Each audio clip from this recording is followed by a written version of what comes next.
Yo, what's up, fam? Hey, what's up? How it be? It's chilling this bitch. Hey, Lamau. Which way? That way? Yeah, that way. Pick up phone, call Kanye? What? Oh, not. So, welcome to this interview, Mr. DLT. Oh, you too, bro. Anyways, what are we conversating about today in the year 2017, the year of our Lord? So, we're gonna be talking about Spies in World War II today. Can you give us some details on that? Yeah, of course. Believe me, I got a good story. I got a story of Morris Mo Berg. Morris Berg, man. This guy played shortstop, catcher, and was even a coach in the MLB. He spoke 8 flippin' languages, man, and graduated from Princeton, passing the New York State bar exam. Damn, my boy seemed to be doing well. How did he become a spy? See, this one time, he and his homies formed an all-star baseball team in the 1930s to play exhibition games, and they went to Japan. You know, the one in Asia, not in Canada. Yeah, I know that one. Anyways, this dude be speaking Japanese, and he was able to talk his way into one of the tallest buildings in Tokyo. Wait, like the Burj Khalifa? Yeah, like that one. So what he did was climb all the way up to the rooftop, and he used a movie camera to film the city shipyards. Damn, bro, like Batman up in here. Hell yeah, just like Batman. None of that Superman shit up in here. So fast forward a bit, and it was reported that the US actually used his footage to plan bombing raids on Tokyo in World War II. What? Bruh, no way. Nah, man, I'm being serial. So go back just a bit, and Pearl Harbor was bombed in 1941, man. Rest in peace to all my brothers and sisters enlisted down there who lost their lives. Yeah, rip to the homeboys down there. So our boy Mo would initially join the White House's Office of Inter-American Affairs. So what did Mo do in the OSS? Well, he carried out intelligence missions and was a paramilitary officer who parachuted into Yugoslavia to evaluate the resistance groups there. What happened after these hold endeavors? Bro, I think you're getting a bit high on this stuff, man. You gotta repeat that line. What happened after these bold endeavors? Sadly, the OSS dissolved at the end of the war, and Mo was too old to return to his old life in baseball, and was like, oh shit, I don't have anything left to do. Wait, so he became like one of those like weird ass hobos?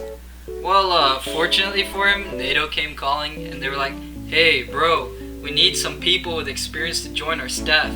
We'd love to have a multi-talented, jobless idiot like you. And then Mo was like, sure.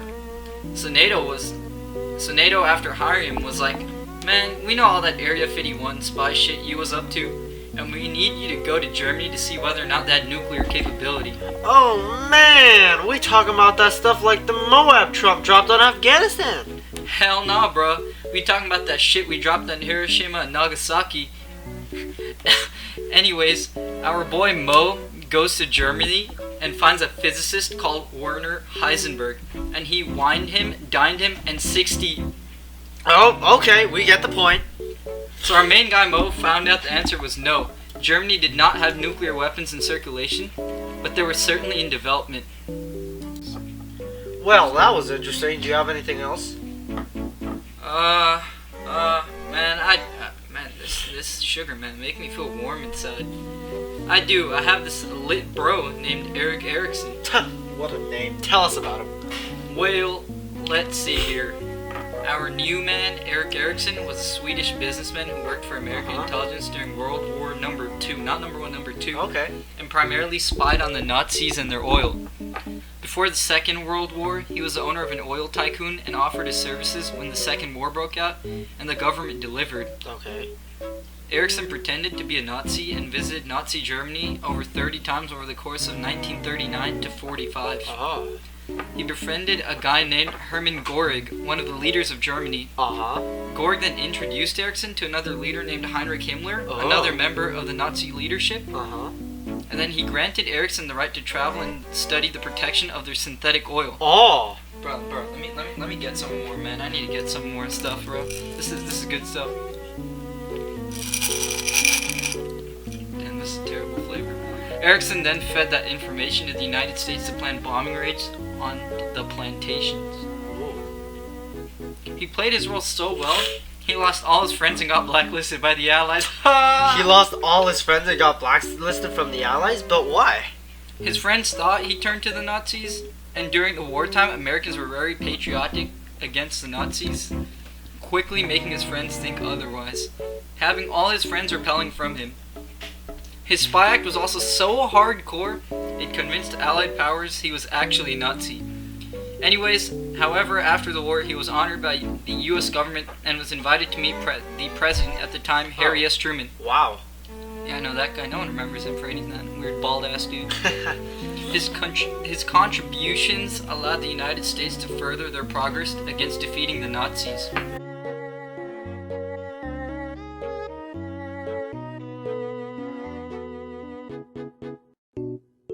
Very nice, very nice. Though I must say, Eric Erickson is quite a funny name. Now, let's talk about our final American spy. Well, what was his name? Frederick Mayer. Frederick Mayer, man. This dude was born on October 28th, 1921, just when Hitler took rise of Nazi Germany. He was born on October 1921, pretty close to my birthday. Well, anyways, he was actually very unlucky to be born at this time. I mean, Hitler. Damn. Yeah, I mean, anyway, he was also known as Fritz as a boy. Fritz, can you believe that? I mean, fritters. I mean, in India we call, like, in India I've seen people call French fries fritters. I don't know. Fritter. As the anti-Semitism arose, him and his family fled the country due to those circumstances. And his family eventually made it to Brooklyn when Mayer was 16. He trained to be a mechanic in the U.S. and later enlisted in the army on December 8th, a day after the bombings of Pearl Harbor. Wow, what a guy. He's so amazing. Wow, that's so great. Yeah. Damn right, bro. He was assigned to base operations in Arizona, Georgia, and Maryland until he grew tired of doing those things over there, and later trained for covert missions once the opportunity arose for him. When he was working for the Secret Services, he obtained important intelligence, the shit, on the Nazi troop movements and military production. As well as collecting covert information, he organized hundreds of anti-Nazi resistance fighters in Italy. His work overall sped up the Germans' white flag without further fighting. Whoa.